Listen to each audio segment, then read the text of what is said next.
KJA Global Channel. The Political System in Me. Series 4, The Political System Across Every Sector of Society. Episode 43, Farmers and the Rural Economy, Land Rights, Markets, Water, and Security. A nation can pretend to be modern, but it cannot escape its roots. Those roots are rural. Soil and seed.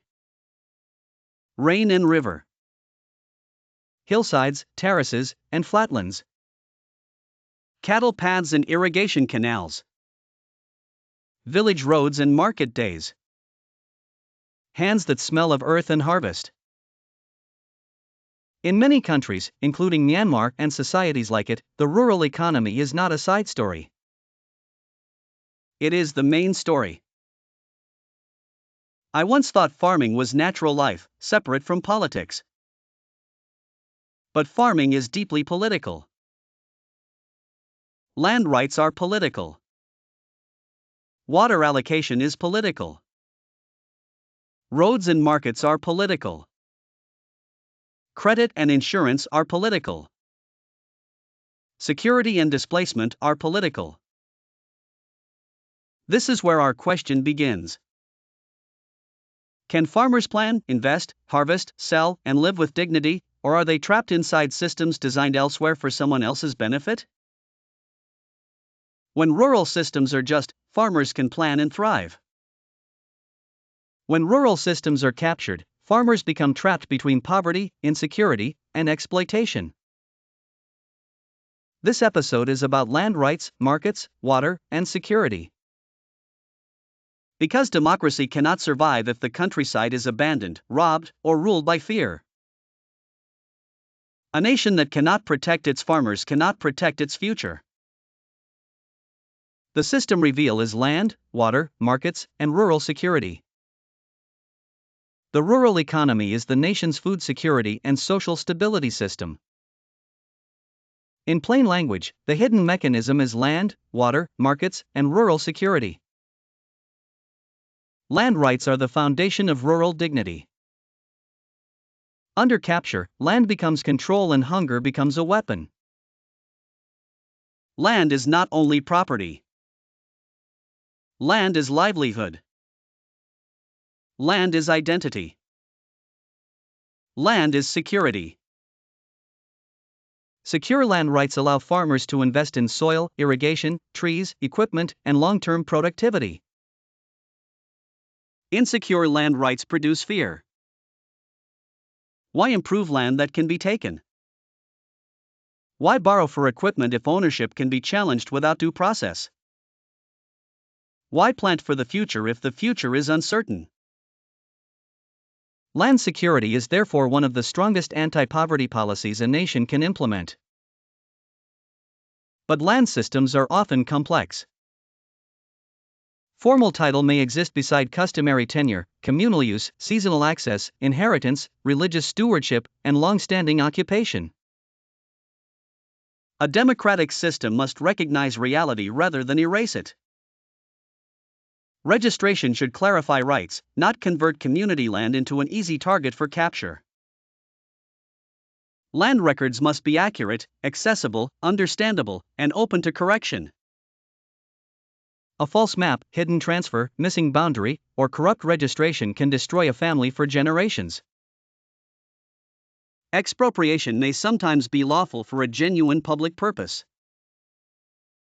But it must follow clear authority, notice, evidence, consultation, fair compensation, appeal, and review.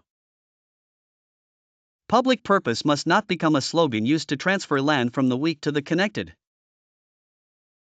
Water governance is also rural power. In rural areas, water can decide whether a harvest succeeds, whether livestock survive, and whether families remain on the land. Water allocation should be lawful, transparent, evidence-based, and sensitive to upstream and downstream effects. Irrigation systems need maintenance, fair scheduling, user participation, reliable records, and dispute resolution. If elites control access to canals, wells, reservoirs, or pumps, water becomes a tool of dependency. Water governance is not merely engineering. It is rural dignity. Markets determine whether harvest becomes survival. A farmer can produce well and still remain poor because of weak roads, high transport costs, storage loss, price manipulation, debt, or lack of bargaining power. Markets are not only economic systems. Markets are moral systems. They decide who carries risk, who receives information, who controls storage, who sets quality standards, and who captures value between farm and consumer. Transparent market information can reduce exploitation. Farmers need reliable prices, weights, grades, transport costs, contract terms, and buyer identities. Cooperatives and producer organizations can strengthen bargaining power. But they must remain democratic, transparent, and accountable to members. Credit can support investment or deepen dependency. Fair rural finance requires understandable terms, reasonable collateral rules, protection from abusive collection, and access beyond political networks. Crop insurance and disaster support can reduce catastrophic loss. But programs must be funded, transparent, timely, and accessible to small farmers. Infrastructure connects rural dignity to national opportunity. Roads, bridges, electricity, storage, communications, extension services, clinics, and schools determine whether rural communities can participate fully in national life. A road built without maintenance may disappear after one rainy season. A market building without transport, security, or buyers may remain empty. Rural investment must be judged by outcomes, not ceremonies. Security is another foundation. Farmers cannot invest when landmines, armed conflict, extortion, forced movement, theft, or arbitrary detention threaten daily life. Security must protect rural people, not dominate them. A checkpoint, patrol, or administrative order becomes abuse when it extracts money, blocks movement, seizes crops, or treats civilians as enemies. Food security is national security. When rural production collapses, prices rise, cities suffer, migration accelerates, and political tension grows. Rural stability is national stability. Environmental protection also matters.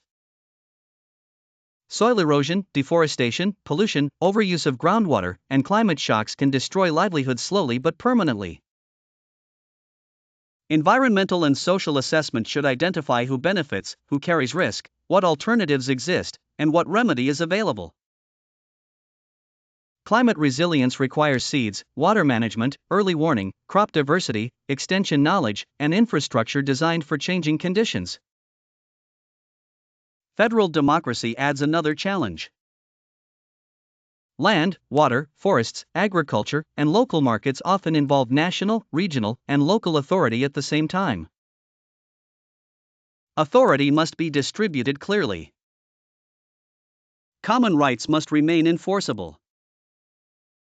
Local knowledge must shape decisions. And one level of government must not use ambiguity to escape responsibility. To understand farmers and the rural economy, follow the accountability chain. Authority, duty, record, oversight, answer, correction, consequence. Authority asks who lawfully approved a land decision, water allocation, project, market rule, loan program, or security measure.